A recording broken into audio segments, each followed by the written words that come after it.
WION, I am Sana Khan. On Friday, a weaponized software code was used to strike IT networks across large parts of Europe, US and some regions of Asia, including India.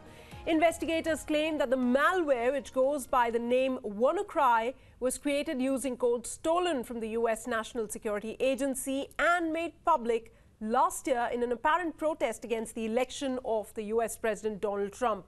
Today, leaders of the G7 met to decree the attack and promise greater cooperation in fighting cyber terror. Meanwhile, in the United Kingdom, the Prime Minister, Theresa May, sounded the alarm and said that the world needs to wake up and get ready for a new digital terror. Last week in India, remember, similar attacks targeted IT majors Wipro and Infosys, all these attacks being linked back to that piece of code generated in the United States. It is clear that countries are weaponizing code to threaten the technology infrastructure of rival countries.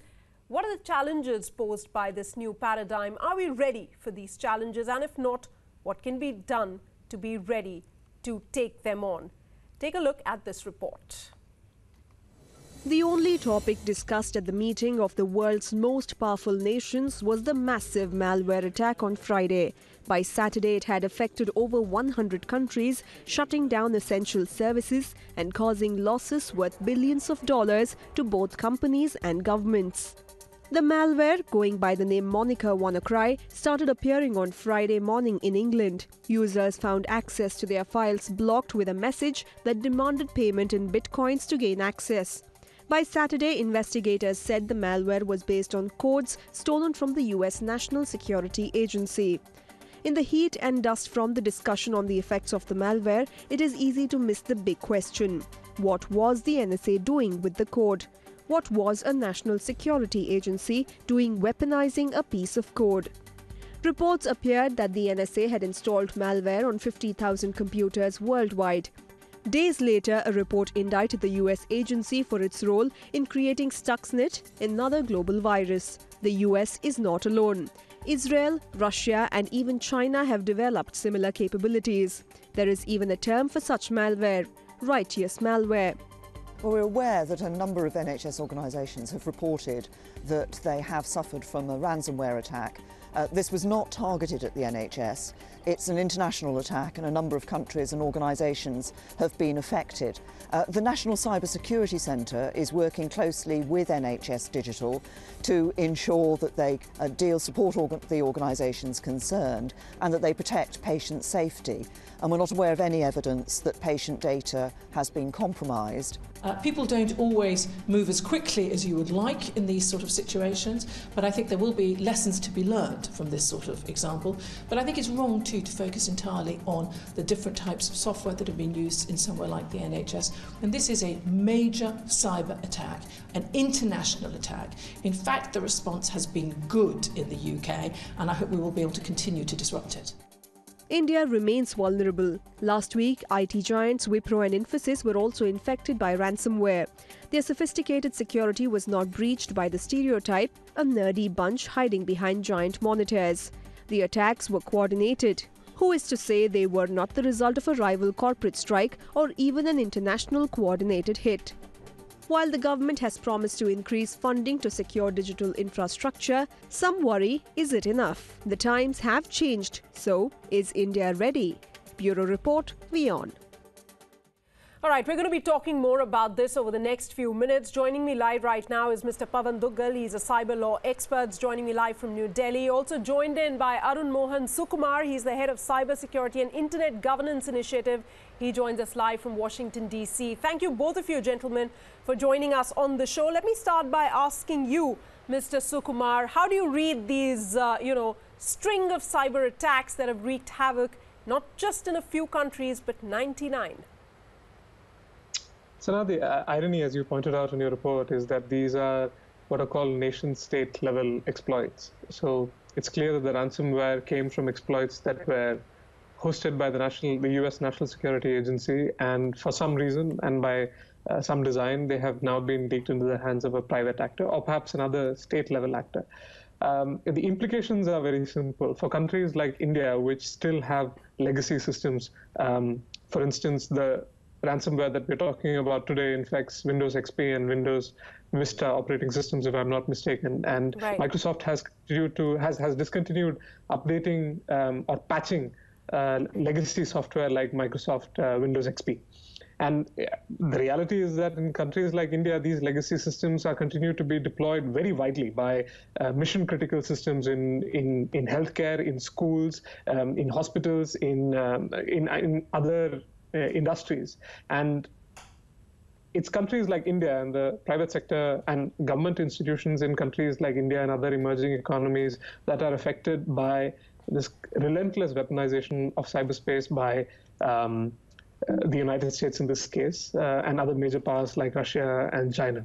So we can say that this is a international concern. Ransomware affects software and industries indiscriminately, but there is a clear trend, and the political consequences are that the emerging economies are affected. Britain may have been affected, the National Health Service, but it is again a fact that Britain or the other advanced economies can respond and tackle this threat faster than India or any other developing country. Okay, Mr. Duggal, though it might take months or the mystery may well be unsolved as to who was behind these attacks, but do you see a link between what happened at Infosys and Wipro just a couple of days ago and the string of these attacks that we've seen across various countries? Do you think perhaps there could be a link? Surely these are different pearls which have been put into one particular string. The fact remains what happened in Wipro was a slightly more sophisticated exercise where they had actually threatened to release a chemical drug in case a particular amount was not paid in terms of bitcoins as ransomware. But I think what the current ransomware attack has demonstrated is a couple of things. Number one, it's taken the world by surprise, which it should not have. Number two, the fact remains is it's the biggest ransomware attack in the history of human mankind. And number three, a large number of nations, including some top nations, have been caught with their pants down and have been caught sleeping because they have not really given the kind of focus on cybersecurity as should have been given. Okay. So clearly, I am beginning to see that as far as countries like India are concerned, India as a nation is thoroughly unprepared to deal with a scenario like this. So when it's a Wipro kind of an attack that takes place, or whether it's this ransomware kind of an attack, the Indian corporates, the Indian ecosystem is thoroughly inadequate and ill-equipped to deal with these kinds of challenges. And there are a large number of historical reasons for that. Well, ransomware has never been made a cybercrime in the country. This is despite the fact that ransomware has been there for the last many years. Right. Further, India still doesn't have any kind of a dedicated law on cybersecurity. Consequently, we lack a national approach on how to deal with. So this is a wake-up call, you're saying, which has got a connection with ransomware. Right. This should be a wake-up call. But Arun, coming back to you, what could be the purpose behind this sort of an attack? Is this perhaps some sort of a experiment, a sort of a testing mechanism for something bigger that we're looking at in the days, months, years to come? The purpose of the attack could be, I suppose, many. One, it could be a wake-up call, as you said, and the group behind releasing this exploit may have released them with the intention of showing to governments and industries that, look, there are these exploits, what are called zero-day exploits out there, and you better do something about them. But I think the fact that they targeted critical infrastructure like healthcare or other emergency services shows that this is a group that is bent doing some. Chances are that such kinds of group exist, and that's the reality. And it is increasingly, such tools are increasingly more accessible to non-state actors, maybe then able to hold state governments. But exploiting stolen NSA tools, now it has to be, an inside job to get, your hands on these kind of tools and to exploit them in any way that you wish. That's a big security breach. Right, and there are many theories that have been floated. One is, as you said, that this is an insider job. There was somebody inside the NSA or the CIA who may have had access to these tools, and there was last year an arrest of a former employee of the NSA who reportedly has had such tools in his home computer. So that is definitely a possibility. Another possibility is that the shadow brokers, which is purportedly a Russian group with the help of the state agencies, may have had access to what are clearly exploits that were created by or identified by the NSA. So there are many theories out there. I don't think we are at a stage to attribute a particular motive or an intention to this group. But the fact is, once they're out, they're out. And as Pawan said, there are very little measures possible for, especially a government like India, to do at this stage. Right. I'm going to go to Mr. Pawan Duggal in just a bit. We're trying to fix his connection, I think. But Arun, coming back to you, this attack that we've seen, clearly, if nothing else, highlights the vulnerabilities that we see in today's age, digital age, so to speak. We've talked about India. What about the other countries, the more advanced countries where technologies do exist? Even they were caught unawares, like Britain. The health services were majorly hit. Right. At one level, it is the fault of the agencies that were exploited today, because the leaks of these exploits had happened in August 2016 and April 2017, or at least the information that these exploits had been leaked or accessed by a rogue group had been had been made public in August 2016 and April of this year. And it is the fault of the agencies like the NHS who failed to patch their operating systems. And Microsoft, too, to its credit, had updated their software and released a global patch so that these exploits would not make their systems vulnerable. But, sir, I think there's also something to be said about advanced economies and developing countries like India. Look at the major actors. The exploits came from the NSA, reportedly, and there's a high degree of confidence to this claim. The operating system that was made vulnerable was Microsoft. So clearly the mediators of this conversation are a US or a Western private corporation and a Western government. For Indian regulators or Indian cybersecurity officials, they have very little avenue to tackle this. They would have difficulty in identifying the source of the attack. And even if they were to identify the source, they would have limited ways to, Indian regulators don't have a direct line to the guy at Microsoft who is able to patch these systems or to perform an emergency quote-unquote surgery. Whereas the US government or the UK government has access to these people because these are Western corporations. Right. So in this case, perhaps since this was, an attack not just on a particular country, perhaps better coordination and help from the other countries would work to find out who perhaps was behind this. Mr. Pawan Duggal, we were talking about how this series of attacks highlights the vulnerabilities that we face in today's digital age.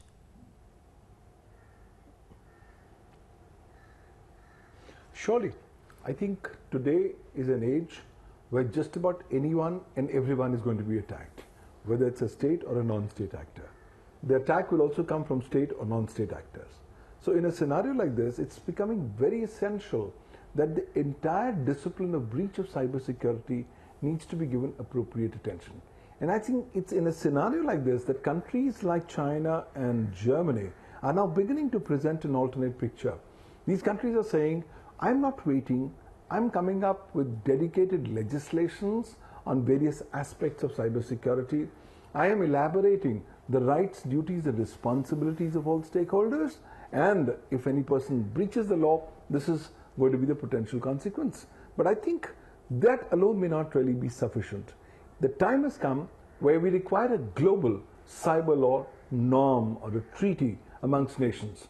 This one coordinated attack has shown that the entire internet as a heritage of human mankind is under danger. Right. It's time for nations to rise above their parochial national interests and come up with an international cyber law and cybersecurity convention, something that I've been talking about since 2015.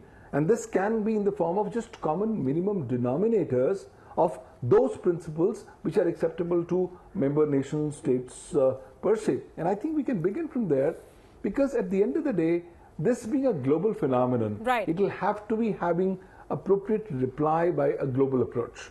And that can only happen if there are adequate clarity amongst the member nations as to what has to be the respective roles, duties and responsibilities of different member states without infringing upon the national security in any manner whatsoever. And I believe that there's going to be a huge problem in terms of trying to identify the source of these kind of attacks, for the very simple reason that darknet is intrinsically connected with these kinds of attacks, and it will be difficult to get exact leads as we go forward. All right, closing comments from you, Arun, very quickly. It seems very easy. Do you agree with what Mr. Duggal has just said? To fight these kind of attacks, a global sort of a framework is required. Otherwise, the threat could be worse the next time. No, I agree with Pawan in principle. The question is whether countries will agree to this kind of a measure. The G7 has today issued a statement in relation to these attacks, and of course with the general aim of promoting cybersecurity. But I think the fact is that the weaponization of cyberspace is a development that was started by countries like the United States, Russia and China. So what is the political will that is necessary to ensure that cyberspace is not weaponized, because it is mostly to the detriment of emerging economies? I don't think that there is any political will right now for the United States or Russia to simply say that they will stop hacking the systems of others, the unintended consequences of which are today's ransomware attacks. Okay, we'll leave it at that. Of course, that's a complex issue, but we do know that without shutting down power grids, without disrupting mobile networks, these kind of attacks have happened. They will happen if no measures are put into place. Thanks so much, Arun Mohan Sukumar and Mr. Pawan Duggal, for joining us on the show this evening. We continue to track this story very